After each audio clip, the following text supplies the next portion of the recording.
नमस्कार, बुलेटिन में आपका बहुत बहुत स्वागत है। मैं हूं आपके साथ दीपिका ओझा। चलिए शुरुआत करते हैं खबरों की। देहरादून में मुख्यमंत्री पुष्कर सिंह धामी ने चर्चित फिल्म द केरल स्टोरी देखी और इस अवसर पर कैबिनेट मंत्री गणेश जोशी भी उपस्थित रहे। फिल्म देखने के बाद सीएम धामी ने कहा कि यह एक ऐसी फिल्म है जिसमें दिखाया गया है कि बिना गोली और बारूद के किस तरह से आतंकवाद फैलाया जा रहा है। उन्होंने कहा कि यह सिर्फ केरला की ही बात नहीं, फिल्म में जो दिखाया गया है वह पूरे भारत और विश्व की बात है।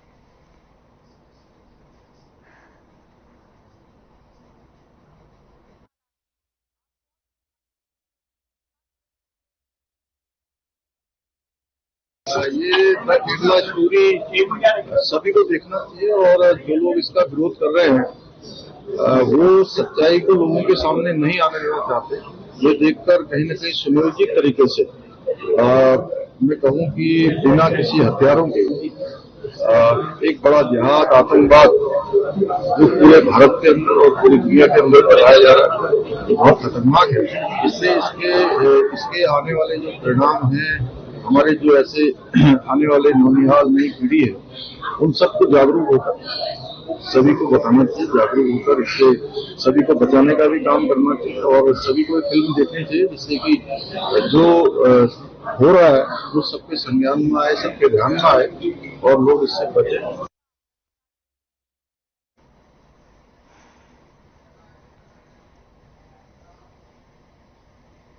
सीएम धामी ने केदारनाथ धाम आने वाले श्रद्धालुओं से एक बार फिर से संयम बरतने की अपील की है। केदारनाथ धाम में बढ़ते श्रद्धालुओं की भीड़ को लेकर जहां प्रशासन की तरफ से ऑनलाइन रजिस्ट्रेशन को 15 मई तक के लिए बंद कर दिया गया है, वहीं श्रद्धालुओं से मौसम विभाग के पूर्वानुमान को देखते हुए जिला प्रशासन के द्वारा निर्देशों का पालन करने की भी अपील की जा रही है। केदारनाथ धाम में रोजाना 20,000 से भी ज्यादा श्रद्धालु दर्शन के लिए पहुंच रहे हैं, जबकि केदार घाटी में लगातार कपाट खुलने के बाद से मौसम बदल रहा है, जिसमें बारिश और बर्फबारी होने के चलते जिला प्रशासन के सामने यात्रियों को व्यवस्थाएं उपलब्ध कराना सबसे बड़ी चुनौती बन गया है। मैं शुरू से एक बात ये कह रहा हूं कि हमारे लिए जो सबसे पहली प्राथमिकता है वो सभी लोगों को, आने वाले श्रद्धालुओं को, आस्थावान लोगों को, भक्तगणों को किसी प्रकार की कोई परेशानी न हो, इसलिए सभी से हमने अनुरोध किया है। चूंकि मौसम लगातार बदल रहा है और बर्फबारी भी हो रही है, तो इसलिए यात्रा में आने से पहले या यात्रा शुरू करने से पहले मौसम की जानकारी जरूर, तो थोड़ा यात्रा रुककर करें। वहीं मुख्यमंत्री पुष्कर सिंह धामी ने वरिष्ठ राज्य आंदोलनकारी और उत्तराखंड महिला आयोग की पूर्व अध्यक्ष सुशीला बलूनी के निधन पर दुख व्यक्त किया है। उन्होंने सुशीला बलूनी के डोभालवाला स्थित आवास पर जाकर उनके पार्थिव शरीर पर पुष्पांजलि अर्पित की। इस दौरान मुख्यमंत्री ने कहा कि पृथक उत्तराखंड के निर्माण में सुशीला बलूनी के योगदान को सदैव याद रखा जाएगा।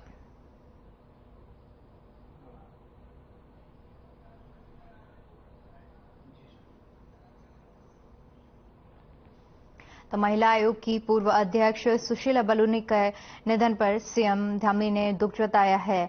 उन्होंने आवास पर जाकर उन्हें श्रद्धांजलि अर्पित की है। तस्वीरें हम आपको दिखा रहे हैं जहां पर सीएम धामी पहुंचे हैं और महिला आयोग की पूर्व अध्यक्ष सुशीला बलूनी को उन्होंने श्रद्धांजलि अर्पित की है।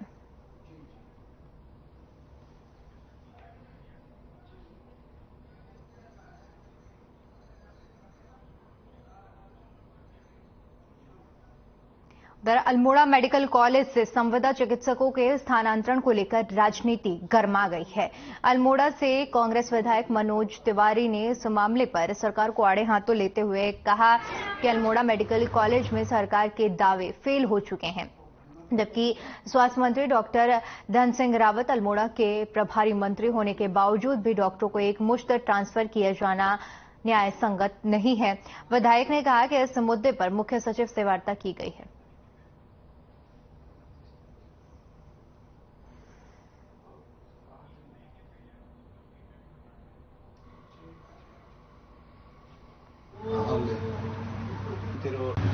देखिए, जब से प्रदेश में भारतीय जनता पार्टी की सरकार सत्ता में बैठी है, चाहे वो पिछले पंचवर्षीय योजना हो, चाहे वर्तमान का 1 वर्ष पूर्ण हो चुका है, तब से लगातार जो हमारी मूलभूत जो आवश्यक सेवाएं हैं उसमें निश्चित रूप से बहुत गिरावट आई है, कमी आई है। और जहां जो महत्वपूर्ण हमारा स्वास्थ्य महकमा है, लगातार यहां पर जो हमारे चिकित्सक हैं उनका स्थानांतरण किया जा रहा है।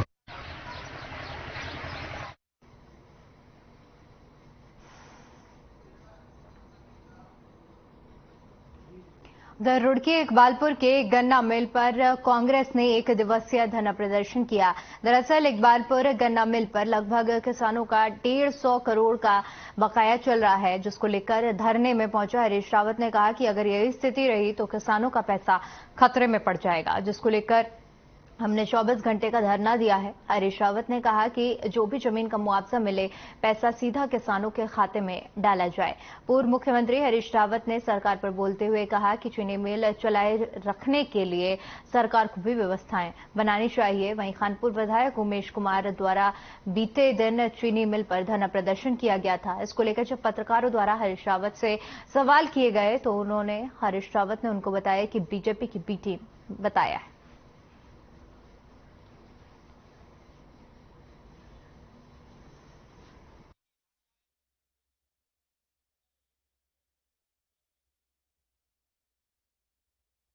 गन्ने का जो बकाया है पैसा चीनी मिल के ऊपर, वो एक बड़ी राज्य की समस्या है, बड़ी चुनौती है। 150 करोड़ रुपए से ज्यादा है और यदि 1-2 साल यही स्थिति और बनी रही तो फिर इस चीनी मिल का चलना असंभव हो जाएगा और किसान का पैसा बहुत खतरे में पड़ जाएगा। इसलिए आज चेतावनी देने के लिए हमने ये यहाँ पर 24 घंटे का धरना रखा है।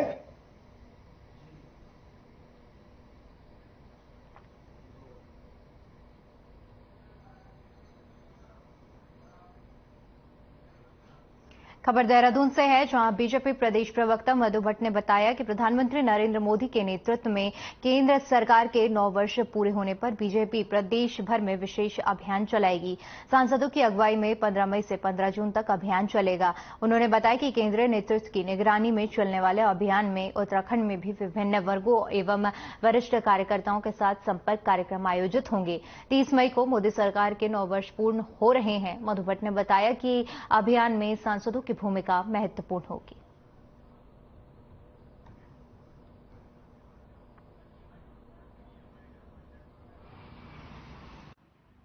केंद्र सरकार के 9 वर्ष पूर्ण होने पर भाजपा जो है विशेष जनसंपर्क अभियान सांसदों के माध्यम से चलाएगी और हमारे सांसद जो है 15 मई से 15 जून 1 माह का प्रवास करेंगे, जिसमें हमारे उत्तराखंड के जो है विभिन्न वर्गों के जो लोग हैं, आप उसमें जिन्होंने बहुत ही नामी लोग हैं, प्रतिभावान प्रबुद्ध जन है, उनसे जनसंपर्क किया जाएगा। कोई चिकित्सा के क्षेत्र में है, चाहे हमारे बहुत कलाकार बहुत हैं, इंजीनियर हैं, खेल के क्षेत्र में हैं, बहुत ही प्रतिभावान लोगों से भी संपर्क करेगी। साथ में हमारे जो लाभार्थी हैं उनसे भी जनसंपर्क किया जाएगा। हमारी केंद्र सरकार की नीतियां रही हो, हमारी जो स्टेट की जो नीतियां रही हैं, राज्य सरकार की नीतियां रही हैं, उनसे लाभान्वित जो हमारा जो ये समाज हुआ है, विभिन्न वर्गों के लोग से ये जनसंपर्क अभियान किया जाएगा। तो ये 15 मई से 15 जून तक चलने वाला है।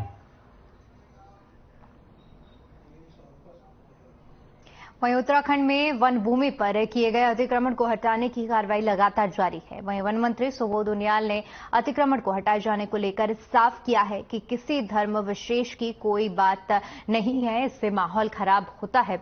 आपको बता दें कि मुख्यमंत्री पुष्कर सिंह धामी के निर्देश के बाद वन भूमि पर अतिक्रमण कर बनाए गए मजारों को ध्वस्त किया जा रहा है। हालांकि विपक्ष इसको लेकर तमाम तरह के सवाल खड़े कर रहा है। वहीं वन मंत्री ने कहा कि मुख्यमंत्री के निर्देश के बाद परीक्षण कराया जा रहा है कि वन भूमि पर 1980 से पहले कितने निर्माण कार्य हुए हैं और उसके बाद के कौन से निर्माण कार्य हैं। सरकार ने साफ किया है कि सन 1980 के बाद बने निर्माणों को हटाया जा रहा है।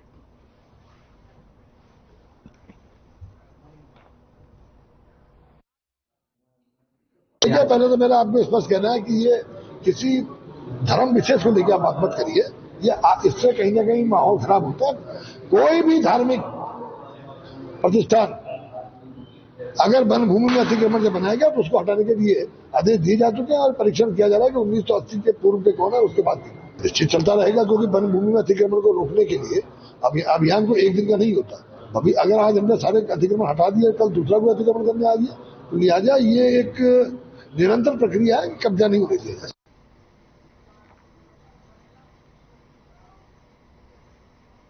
वहीं शहर में इन दोनों झोलाछाप डॉक्टरों के धरपकड़ को लेकर प्रशासनिक टीम ताबड़तोड़ छापेमारी कर रही है। अब तक शहर में आधा दर्जन फर्जी चिकित्सकों और क्लिनिक संचालकों के खिलाफ कार्रवाई की जा चुकी है।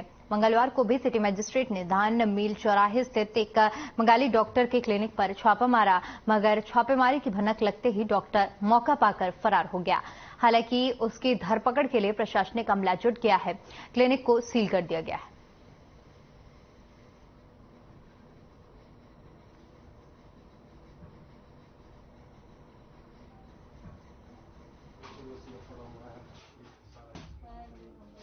इसमें यह है कि हमें खबर मिली थी कि यहाँ पे एक डॉक्टर जो है, डॉक्टर कह के अपने यहाँ बहुत समय से क्लिनिक चला रहा है। आज हम आए तो हमारे आने से पहले ये भाग गया है, तो इसकी अभी कार्रवाई सिटी मजिस्ट्रेट मैडम की तरफ से की जा रही है। इसे सील किया जाएगा और उसके आने के उपरांत ही खोल के देखा जाएगा कि इसके अंदर वाकई अवैध क्लिनिक चल रहा था या नहीं चल रहा था।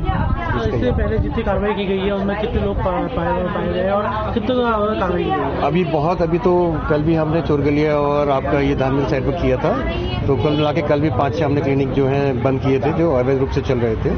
लोगों से यही निवेदन है कि हमने जितने भी सरकारी अस्पताल आपके यहाँ जितने हॉस्पिटल्स हैं, कृपया करके उन्हीं हॉस्पिटल पे जाएं जो अधिकृत हैं, जो एमबीबीएस डॉक्टर हैं, जिनके पास कोई डिग्री नहीं है, जो कुछ नहीं है, उसमें जान का बहुत खतरा बना रहता है। स्वास्थ्य विभाग के साथ एक संयुक्त कार्रवाई की जा रही है। जिनके पास डिग्री नहीं है, जो अवैध रूप से लोगों का इलाज कर रहे हैं, ऐसे जो अपने को डॉक्टर कह रहे हैं जबकि उनके पास कोई भी डिग्री नहीं है और लोगों की जान के साथ खेल रहे हैं, उन पर लगातार कार्रवाई की जा रही है। जिसके क्रम में आज धान मिल में यहाँ पर सूचना मिली थी कि एक अपने को बंगाली डॉक्टर बताते हैं, उनके पास कोई डिग्री नहीं है, इलाज कर रहे हैं। तो अभी हमारे आने पर उन्होंने इसको बंद करके वो भाग गए हैं। उनको बुलाया जा रहा है और कोई भी ऐसे लोग जो वैध रूप से बिना डिग्री के लोगों का इलाज कर रहे हैं, उन पर लगातार कार्रवाई हमारी और स्वास्थ्य विभाग की जारी रहेगी। और मेरा भी आप लोगों के चैनल के माध्यम से भी ये अपील है कि जो डॉक्टर हैं जिनके पास डिग्री है, उन्हीं से अपना इलाज कराएं, क्योंकि कभी भी किसी दवा की जानकारी ना होने से स्वास्थ्य के साथ खिलवाड़ भी होगा और गलत नुकसान उठाना पड़ सकता है।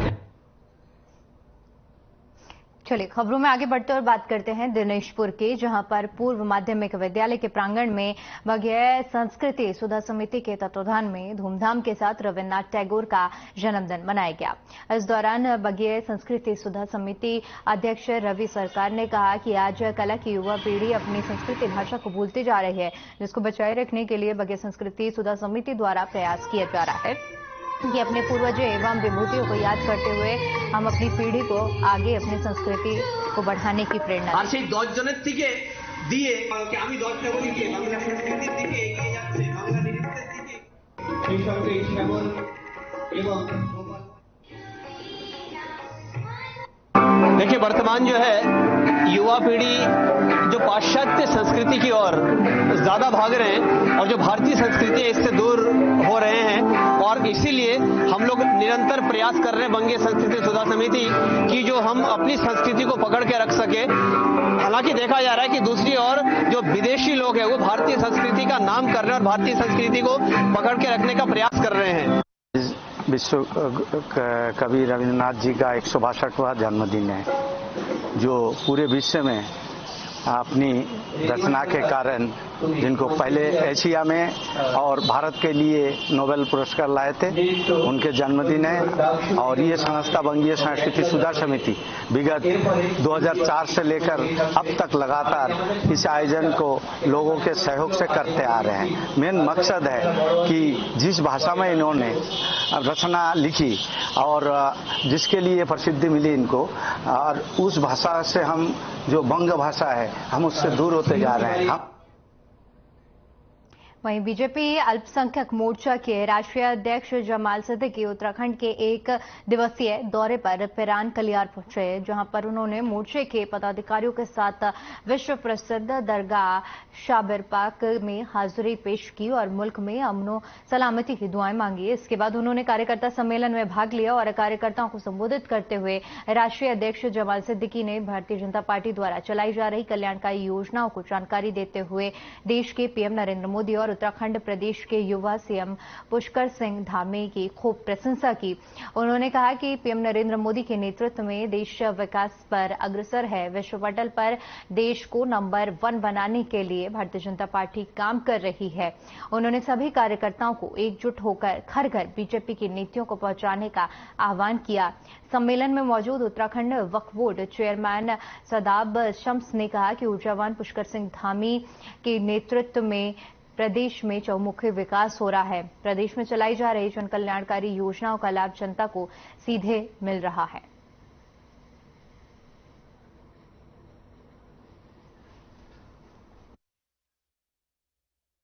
सही को छेड़ेंगे नहीं और गलत को छोड़ेंगे नहीं। जो दरगाहें कब्जा करने के लिए अवैध रूप से, मेरे मुख्यमंत्री ने कहा अवैध दरगाहों के ऊपर, अवैध धर्म स्थलों के ऊपर, वो दरगाह भी हो सकती है, वो अन्य धर्मों के स्थल भी हो सकते हैं, उनके ऊपर कार्रवाई की जा रही है। वैध को नहीं छेड़ा जा रहा है। अब अगर कहीं कह रहा है कि वैध थी तो मुझे दिखा दीजिए कि कहीं लिखा हो वक्फ बोर्ड संख्या फला फला। ये तो बदमाशी दिखाते हैं वो लोग जो सरकारों की आड़ में उन संपत्तियों को, वक्फ की संपत्तियों को अपना बना लेते हैं और उसके ऊपर से वक्फ के नामो निशान मिटा देते हैं। जब लोग पूछते हैं कि वक्फ की संपत्ति का कोई नंबर है तो बताते नहीं है, बाद में जब टूटने लगती है तो कहते नहीं है वक्फ की है, ये हमारे पास कागज पड़े हैं। तो हमने ये जिम्मेदारी से कह रहे कोई भी वक्फ की संपत्ति को नुकसान नहीं पहुंचाया जाएगा। वक्फ की संपत्ति के संरक्षण की जिम्मेदारी हमारी है। हमने आज के मौके पर हमने अपने कार्यकर्ताओं से अपील की है कि हम माननीय प्रधानमंत्री श्री नरेंद्र मोदी जी की योजनाएं, हमारे जो यशस्वी मुख्यमंत्री हैं उनके जो योजनाएं उत्तराखंड में चल रही हैं उनको लेकर बूथ तक जाएं, बूथ के कार्यकर्ताओं को सक्रिय करें, उन योजनाओं को हमारे सभी अल्पसंख्यक भाइयों तक पहुंचाएं, जिसके जरिए हमारा जो अल्पसंख्यक भाई है, जो हमारा पिछड़ा है, जो हमारा पसमानदा है, जिसकी चिंता प्रधानमंत्री जी कर रहे हैं, जिसकी चिंता मुख्यमंत्री श्री धामी जी कर रहे हैं, उस तक हम सरकारी योजना को पहुंचाकर उसको मुख्य तरह से जोड़ने का काम करें। इसके लिए हमने आज यहाँ पर संवाद किया।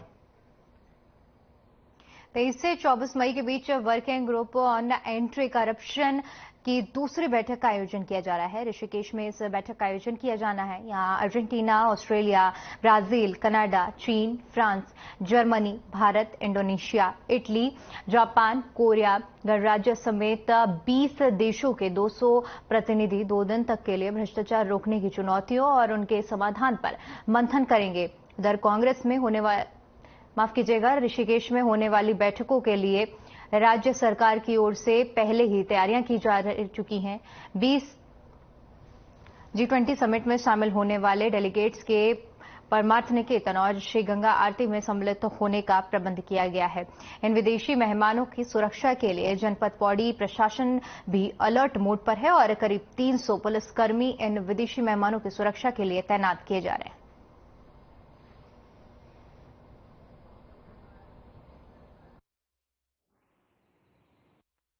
देखिए, G20 के परिप्रेक्ष्य में हमारे लेवल पे एक जो बृहद स्तर पे डिटेल्ड ट्रैफिक प्लान जो है वो भी बना दिया गया है। एक सिक्योरिटी प्लान भी जो है हमारा कि कहाँ किस स्तर पे हमारी ड्यूटीज रहेंगी वो भी हमारे द्वारा बनाया गया है। चूंकि काफी संख्या में फोर्स तैनात की जाएगी, इस वजह से रेंज स्तर से भी हमने जो है फोर्स की डिमांड भेज दी है। क्योंकि इसमें जल पुलिस, SDRF व PAC का भी कंपोनेंट रहेगा, तो हमने उसकी भी अतिरिक्त मांग की है। वहीं सुल्तानपुर पट्टी के SN शर्मा इंटर कॉलेज में राजकीय शिक्षक संघ की ब्लॉक स्तरीय कार्यकारिणी के गठन के लिए चुनाव कराए गए, जिसमें 6 पदों पर सर्वसम्मति से निर्विरोध पदाधिकारियों को नियुक्त किया गया, जबकि अध्यक्ष पद पर 2 प्रत्याशियों के लिए चुनाव संपन्न कराए गए हैं, जिसमें वीरेंद्र चौहान ने जीत हासिल की। बता दें कि सुल्तानपुर पट्टी के SN शर्मा इंटर कॉलेज में राजकीय शिक्षक संघ की ब्लॉक स्तरीय कार्यकारिणी के लिए चुनाव प्रक्रिया आयोजित की गई, जिसमें अध्यक्ष पद पर वीरेंद्र चौहान को 104 और मुकेश शर्मा को 40 मत प्राप्त हुए। वहीं 6 पदों पर निर्विरोध पदाधिकारी नियुक्त किए गए। इस दौरान राजकीय शिक्षक संघ के जिला अध्यक्ष दीपक शर्मा ने बताया कि चुनाव को शांतिपूर्ण तरीके से संपन्न कराया गया है।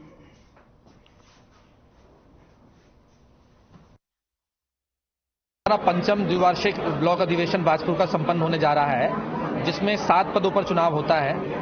पूरी प्रक्रिया जो है नामांकन प्रक्रिया पूर्ण हो चुकी है और इन 7 पदों में से हमारे 6 पदों पर जो है सिर्फ एक नामांकन हुआ था। पहले 5 पदों पे हुआ था और अध्यक्ष पद पे सिर्फ 2 नामांकन हुए हैं उपाध्यक्ष महिला पर भी 2 नामांकन हुए थे, पर 1 नामांकन उनकी आपसी वार्तालाप के जरिए उन्होंने अपना नाम वापसी ले लिया है। तो आज अब इस समय सिर्फ अध्यक्ष पद पर यहाँ पर जो है हमारा मत चुनावी प्रक्रिया जो संपन्न होने जा रही है।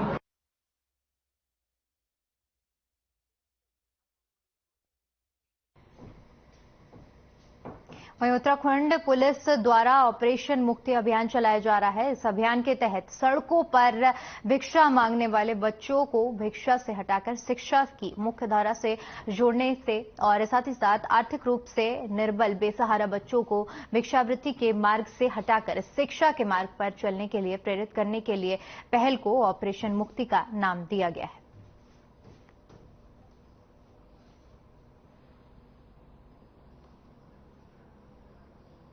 ऑपरेशन मुक्ति जो है, जिसका मोटो है भिक्षा नहीं शिक्षा, ये उत्तराखंड पुलिस का एक भावनात्मक पहल है। ये हमारे डीजीपी महोदय की एक पहल है, एक शुरुआत है, जिसे हम आगे बढ़ाएंगे आने वाले टाइम में। अभी के जो करंट फेजेस हैं, इसमें अभी तक हमारा टारगेट इसमें यह है कि जो भी रैग पिकर्स होते हैं, कूड़ा बीनने वाले बच्चे होते हैं, भिक्षावृत्ति में लिप्त बच्चे होते हैं या गरीब तबके के बच्चे होते हैं, जिन्हें एजुकेशन, जो मेन स्ट्रीम एजुकेशन है, उनसे वंचित रह जाते हैं कई बार, और टैलेंट उन लोगों में बहुत होता है। अगर उन्हें थोड़ा सा रास्ता दिया जाए तो बहुत अच्छा कर सकते हैं जिंदगी में। उनको एक थोड़ा सा एक रोशनी की तरह शिक्षा थोड़ा दी जाए। इसके तहत अभी तक नैनीताल पुलिस ने 107 एडमिशंस कराए हैं। 143 बच्चे हमने करीब चिन्हित किए हैं, उसमें से 107 बच्चों के एडमिशन कराए हैं। इसमें अच्छी बात है कि प्राइवेट स्कूल से भी हमें बहुत प्यार मिल रहा है, बहुत सहयोग मिल रहा है। इसमें रेनबो पब्लिक स्कूल है, आइडियल स्कूल है, दीक्षांत इंटरनेशनल स्कूल है, उन्होंने भी अपने यहाँ बच्चों को इंडक्ट किया है। इसके अलावा बहुत सारे एनजीओज हैं, जैसे लीलाधर भट्ट मेमोरियल है, धरोहर है, वीरांगना है, इस तरह के हमारे एनजीओज हैं जो हमें बहुत सपोर्ट करे। रवि रोटी बैंक का भी हमें सपोर्ट मिला है।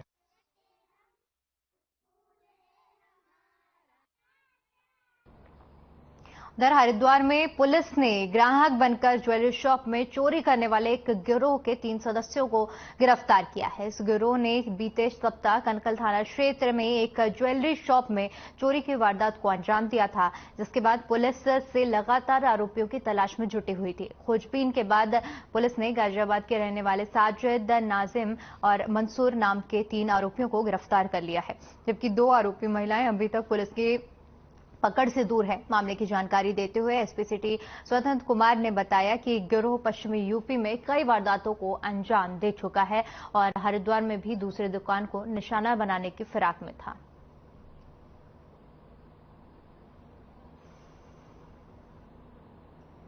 आके ज्वेलरी दिखाने के लिए बोले, एक ग्राहक की तरह आए थे। ज्वेलरी जब दिखाई गई तो उसमें से कुछ ज्वेलरी वो गायब कर दिए और जब वापस आए तो शॉपकीपर को पता चला कि ये ज्वेलरी गायब हो गई है।